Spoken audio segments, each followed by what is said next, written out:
সুতাবাইকে এবং দুলালকে মজাহেদুল অনুরোধ জানাচ্ছি, কামরুলকে মজাহেদুল অনুরোধ জানাচ্ছি।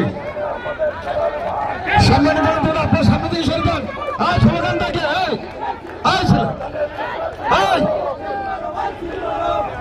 সামনে কেউ থাকবে না, মানুষের সামনে আপনাদের পিছনে অনেক মুরব্বীরা বসে আছেন। সম্মানের নেতৃবৃন্দ বক্তব্য দীর্ঘায়িত করবে না, নেতৃবৃন্দ বক্তব্য রাখবেন। আগামী 12ই ফেব্রুয়ারি এই ধানের শীষের পক্ষে আমাদের গতকালকে আমাদের চেয়ারম্যান জনাব তারেক রহমান তিনি আপনাদেরকে যেভাবে বলে দিয়ে গিয়েছেন, বরিশালে উন্নয়নের কথা বলেছেন, আগামীতে বরিশালের সর্বস্তরের বাংলাদেশের সকল এমপিদের কথা বলে গিয়েছেন, সেই অনুপাতে কাজ করব।